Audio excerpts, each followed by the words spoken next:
이펙트 컨트롤 패널은 동영상의 시각적인 효과를 위해 기본 속성 값을 변경하거나 외부 필터를 사용했을 때 사용자가 창의적인 편집 작업을 할 수 있는 패널입니다.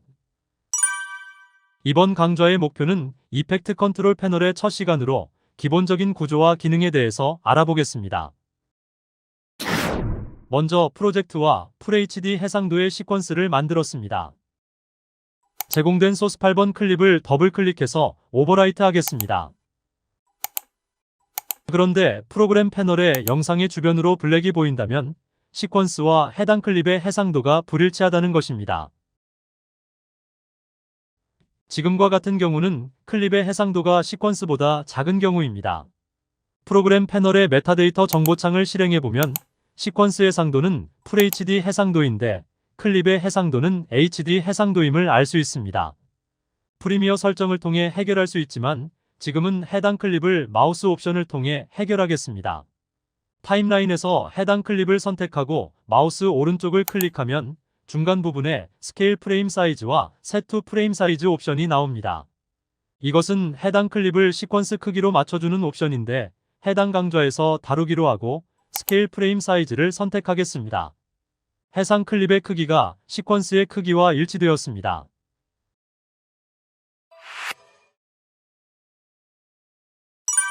이펙트 컨트롤 패널의 속성을 학습하기 전에 두 가지 특징을 먼저 확인해 보겠습니다. 첫째, 이펙트 컨트롤 패널을 사용하려면 타임라인에서 해당 클립을 반드시 선택해야 합니다.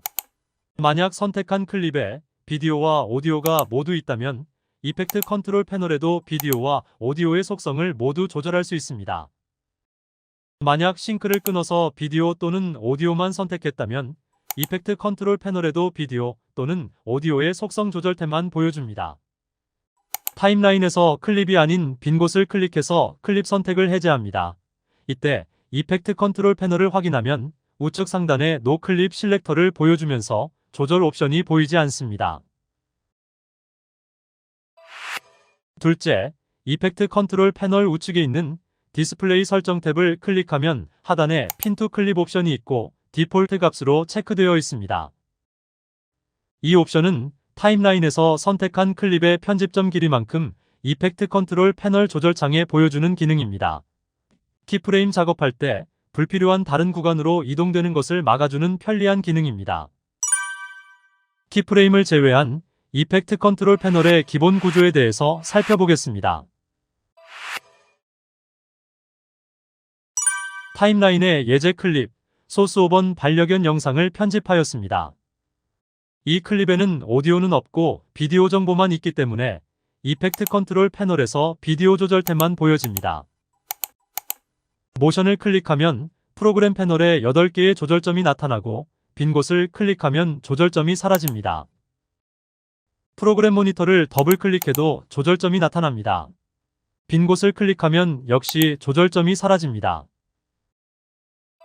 조절점이 있으면 마우스를 이용하여 클립의 위치, 크기, 회전 등을 자유롭게 조절할 수 있는데 마우스를 조절점 근처로 갖고 가면 회전 표시가 나타나고 조절점 위로 갖고 가면 크기를 조절할 수 있습니다. 이동은 클립을 선택해서 옮기고 싶은 곳으로 드래그하면 됩니다. 프로그램 패널에서 클립을 이동하면 이펙트 컨트롤 패널의 포지션 X축, Y축 값이 변함을 알 수 있습니다. 조절 값들을 취소하고 싶을 경우 우측의 리셋 버튼을 클릭하면 됩니다. 만약 모션 옆 리셋 버튼을 클릭하면 모션 아래에 있는 모든 하위 값들이 전체 리셋됩니다. 포지션의 X축, Y축 값은 앵커 포인트와 일치되어 있습니다. 시퀀스의 해상도에 따라 수치는 달라지는데 현재 시퀀스가 FHD 해상도이기 때문에 그 중심인 960, 540 값을 갖게 됩니다. 스케일은 영상의 크기를 조절하여 특히 줌인, 줌아웃 효과를 만들 수 있습니다. 기본값은 100으로 표시됩니다. 기본값으로 유니폼 스케일이 체크되어 있는데 가로, 세로의 비율을 유지한 채 크기를 조절할 수 있습니다. 만약 체크박스를 해제하면 클립의 가로, 세로를 각각 설정할 수 있습니다. 로테이션은 영상을 회전시킬 수 있는 속성입니다.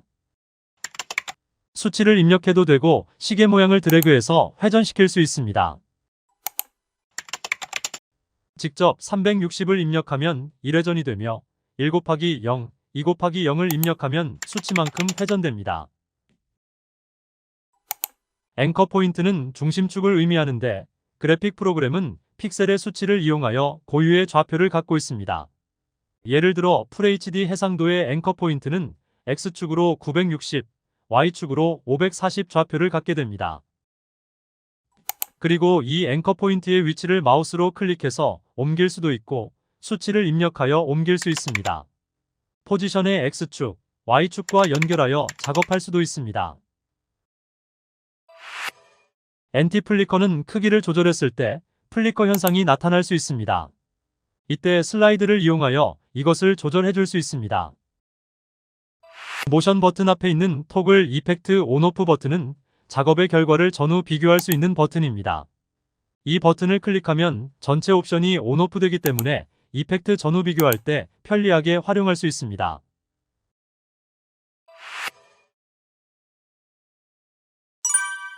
오퍼서티에 대해서 알아보겠습니다. 비디오 1, 2번 트랙에 예제 클립 10번과 7번을 편집하고 오퍼서티에 대해서 설명하겠습니다. 오퍼서티는 키프레임을 활용하여 영상의 합성 정도를 만들 수 있게 합니다. 오퍼서티 값은 0에서 100까지 조절할 수 있는데 하위 트랙과 합성되는 정도를 나타냅니다. 오퍼서티 값이 0이면 하위 트랙의 영상이 보이고 50%일 경우 두 영상은 50%씩 섞여서 보여줍니다. 100이면 해당 영상만 보여지게 됩니다. 만약 하위 트랙에 영상이 없다면 블랙과 영상이 50%씩 섞여서 나타나게 됩니다. 오퍼서티 밑에 타원형, 사각형, 펜툴과 같은 마스크 도구가 있습니다. 타원형 마스크를 선택하면 프로그램 패널에 타원형 마스크가 생성되는데 만약 하위 트랙에 영상이 있다면 블랙 컬러 부분에 하위 영상이 합성되게 됩니다. 마스크 패더 값은 마스크 경계 지점을 부드럽게 표현할 수 있고 확장 버튼을 이용하여 마스크의 크기를 조절할 수 있습니다. 프로그램 모니터에서 직접 할 수도 있는데 타원형 마스크 위에 있는 동그라미를 선택해서 드래그하면 경계 영역을 부드럽게 조절할 수 있고 사각형은 마스크의 크기를 조절할 수 있습니다. 펜툴은 특정 영역을 직접 펜툴을 이용해서 그려주는 옵션입니다. 만약 마스크를 이동하고 싶을 경우 모션의 포지션을 이용하여 X축, Y축으로 이동하면 됩니다.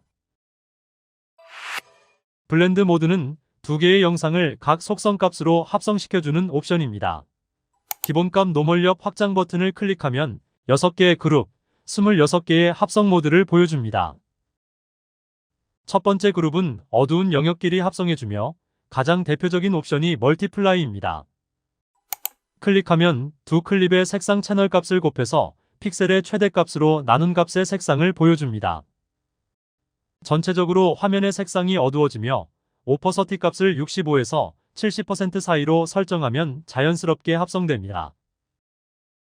두 번째 그룹은 밝은 영역을 합성하며 각 모드마다 강도가 조금씩 다릅니다. 가장 대표적인 스크린은 밝은 색이 혼합되어 클립에 겹친 부분이 더 밝게 표현되며 검은색은 투명하게 인식됩니다.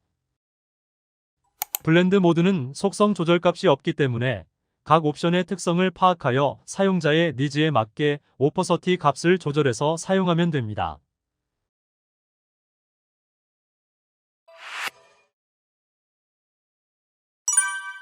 이펙트 컨트롤 패널의 타임리 매핑을 활용하면 클립의 움직이는 속도를 조절할 수 있습니다. 예제 소스 8번 보드 영상으로 작업하겠습니다. 타임 리매핑 탭에서 확장 버튼을 클릭하면 속도 그래프가 나옵니다. 이때 마우스를 그래프 하단에 갖고 가면 그래프 높이를 조절할 수 있습니다. 커서를 그래프 지점에서 아래로 드래그하면 그래프 조절 공간을 크게 해서 효율적으로 작업할 수 있습니다. 속도를 빠르게 하고 싶은 지점으로 커서를 이동시켜서 키프레임을 생성합니다. 그런 다음 Shift 버튼을 클릭한 채 좌우로 드래그하면 속도를 가속 또는 감속시킬 수 있는데 여기서는 가속시켜 보겠습니다. 속도가 빠르게 재생되다가 정상 속도를 보여줍니다. 다음 지점으로 커서를 이동시켜 키프레임을 생성하고 그 지점을 기준으로 역재생하겠습니다.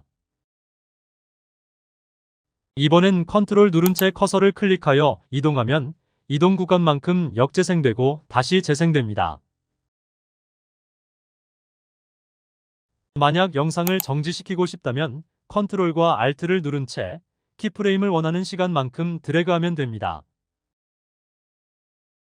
생성된 키프레임 공간을 조절하고 싶을 경우 알트를 누른 채 키프레임을 선택해서 좌우로 조절하면 됩니다. 편집 작업에서는 기본적인 기능을 바탕으로 다양한 응용 작업이 수행되는 만큼 해당 버튼에 대한 정확한 이해가 필요합니다. 충분히 학습한 뒤 다음 응용 강좌로 넘어가길 바랍니다.